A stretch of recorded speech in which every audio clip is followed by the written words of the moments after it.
উপস্থিত হযরত উলামা ইকরাম, নেতৃবৃন্দ এবং সর্বস্তরের ভাইয়েরা, আসসালামু আলাইকুম ওয়া রাহমাতুল্লাহি ওয়া বারাকাতুহু।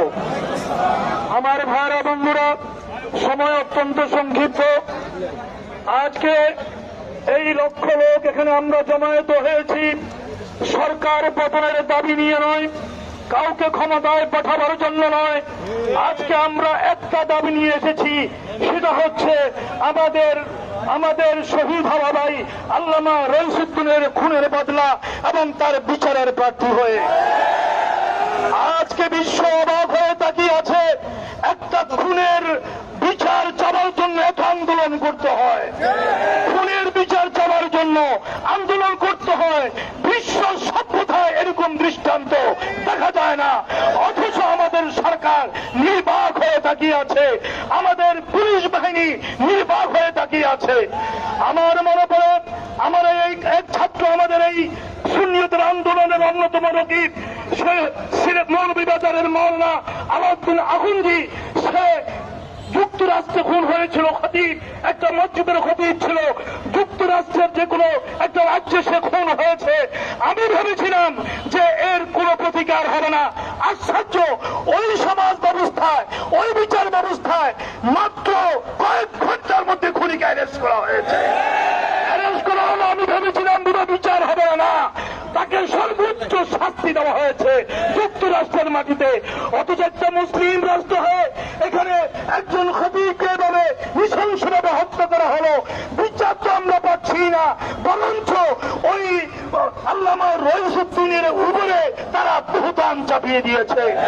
এটাকে তুহমত বলা হবে না, বহুতান চাপিয়ে দিয়েছে। ওরা ওর উপর অপবাদ চাপিয়ে দিয়েছে। এটা একটা অসভ্যতা, অনৈতিকতা ছাড়া, এটা উপর থেকে সন্ত্রাস ছাড়া আর কিছু হতে পারে না। আমার ভাইরা বন্ধুরা, এখনো সময় আছে। এর আগে সুন্নিয়তের ময়দানের অনেককে হত্যা করা হয়েছে, শহীদ করা হয়েছে। আমরা বিচার পাই নাই। আল্লামা নুরুল ইসলাম ফারুকের মতো মহান শখসিয়ত ব্যক্তিত্বকে ঘরের ভিতরে তার স্ত্রী পুত্রের সামনে জবাই করে দেওয়া হয়েছে। আজ পর্যন্ত আমরা বিচার পাই নাই। আমি পরিষ্কারভাবে গভর্নমেন্টকে জানিয়ে দিতে চাই, আমি পরিষ্কারভাবে গোয়েন্দা বাহিনীর লোকেরা আছেন, আপনারা রিপোর্ট করেন। আমাদের পরিষ্কার বক্তব্য, আজকে 18 কোটি মানুষের শরীরে, ওদের রক্তে আসলে আগুন লেগে গেছে। এই আগুন পানি দিয়ে নিবানো যাবে না। সেই শহীদ রইসুদ্দিনের আত্মা আমাদের দিকে চেয়ে আছে, ওর আত্মা আমাদের দিকে চেয়ে আছে বিচার প্রার্থী হয়ে। আমি বলবো, আমরা এই আগুন নিভে একমাত্র তার বিচারের মধ্য দিয়ে, এছাড়া আমরা ঘরে ফিরে যাব না। আজকে নারী সংস্কারের নামে যেই সংস্কার প্রস্তাবনা দেওয়া হয়েছে, এটা কোরআন সুন্নাহ বিরোধী। এটার সাথে, এই ধরনের সংস্কারের সাথে আপামর জনসাধারণ, এদেশের মহিলাদের, নারী জাতির কোন সম্পর্ক, এটা আমরা আজকের প্রোগ্রাম থেকে প্রত্যাখ্যান করলাম। পরিশেষে আমি বলতে চাই, যেভাবে হোক না কেন সুন্নিয়তের যেই বিশাল ঐক্য আজকে এগিয়ে চলেছে, এই ঐক্য আমাদেরকে ধরে রাখতে হবে। তুলে দেখার আমরা রাজি আছি কিনা বলবো?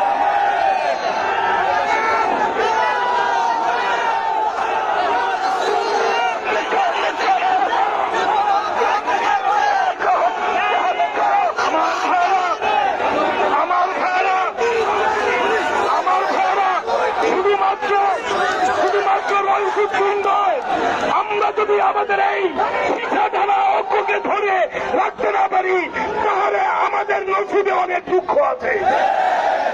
18 কোটি মানুষ আমাদের পেছনে আছে। এদেশের রিক্সাওয়ালা, শ্রমিক, ঠেলা গাড়িওয়ালা আমাদের পেছনে আছে। জাতীয় কর্মসূচি নিয়ে সিংহের মতো চিৎকার করে জাতির সামনে আমাদেরকে আসতে হবে। যদি সে ঐক্য ধারণ করে, আমার ভাইরা, কোন